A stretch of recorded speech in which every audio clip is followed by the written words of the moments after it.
boy that sparked an investigation and a search and rescue process that was unprecedented in Oregon. If they do think that they see him, call his name out. You know, take a picture of a vehicle or the people that you feel have him.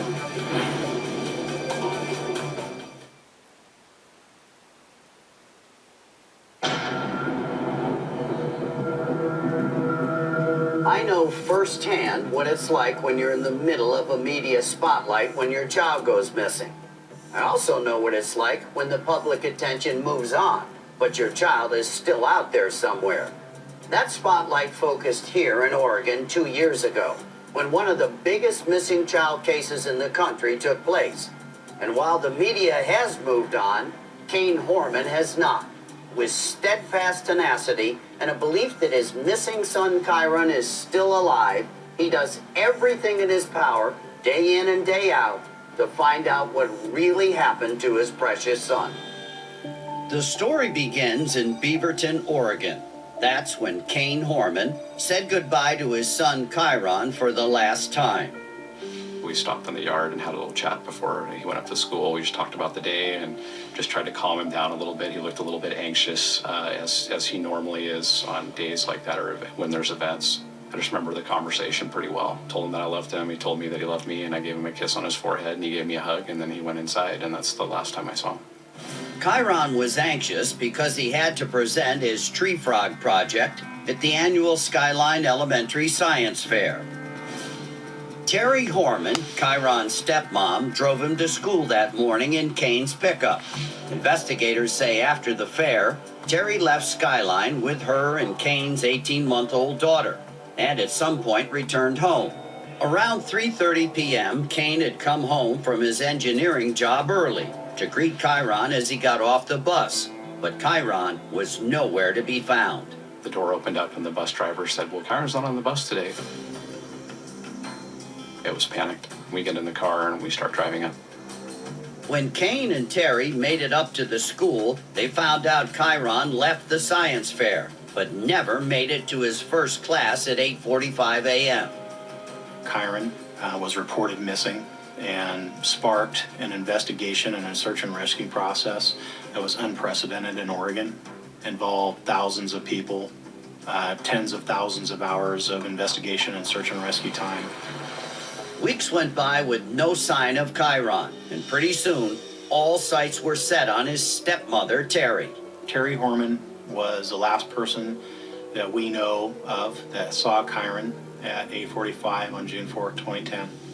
Initially, Terry Horman was cooperating with our investigators fully and was communicating with them. And approximately 28 days into the investigation, she hired an attorney and stopped talking to us altogether. Kane says Terry failed 2 polygraphs and walked out on a 3rd. It wasn't long after Terry stopped cooperating when investigators dropped a bombshell on Kane.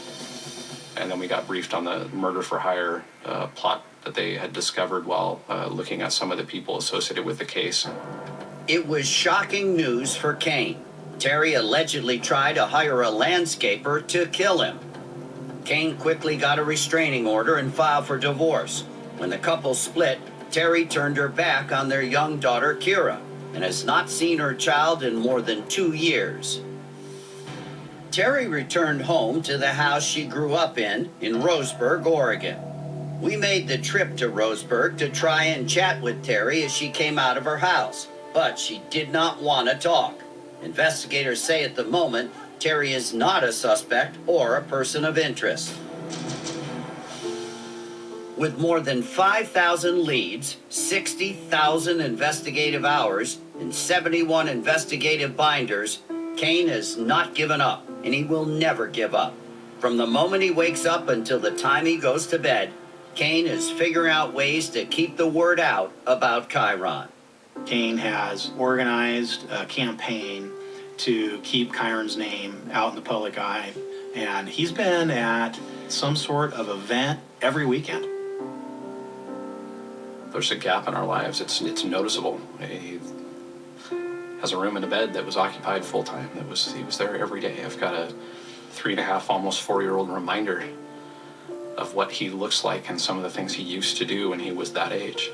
And I need to be able to look at her and look at myself in the mirror every day and know that I'm doing everything I can on his behalf.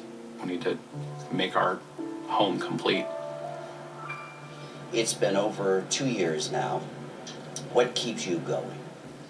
Well, the fact that he's still missing. We've got a family unit at home that has a part of it that's gone. I've got a daughter that I look after that expects him to be home someday and looks at me as if, you know, Dad, when are we going to get this done? We talk about him all the time, and it's just needing to put that life back together that's now been torn apart. What do you think happened that day? I believe that his stepmother, she was the last one that saw him at school that day. I believe she has answers.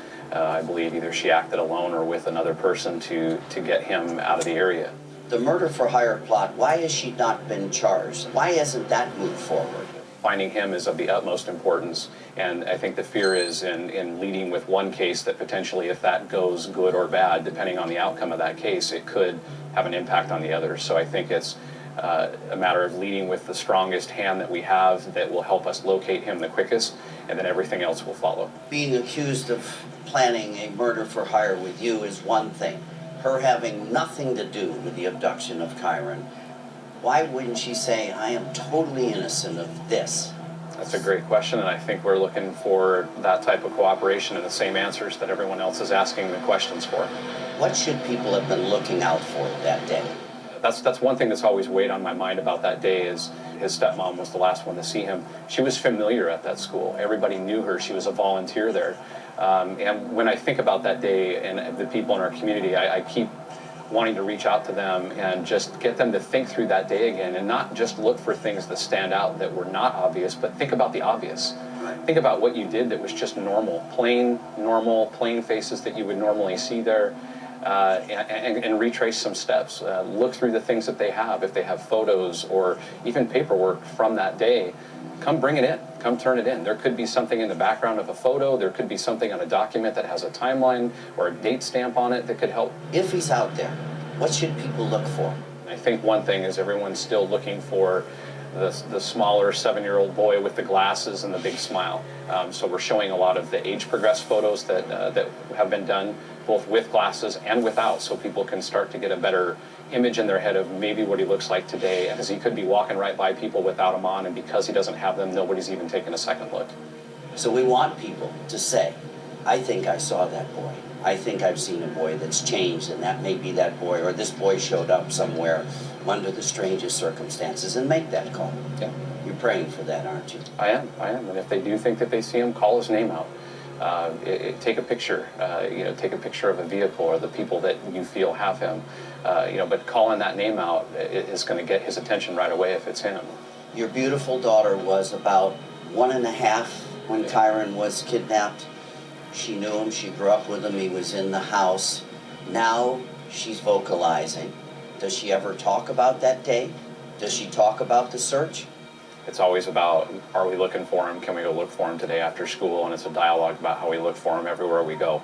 And that we'll continue to do that until he comes home. And then when he comes home, she knows where he sleeps. She knows what he plays with. She's ready for when is he coming back so we can have our time together to play. I've admired your strength and your courage over these last 2 years. You are that rock, Dad. You are that parent who's never going to give up. And I'm praying that somebody out there will give us the tip that you'll find out where Kyron is. God bless you. Thank you. Don't give up. I know you're never going to give up. No, we won't.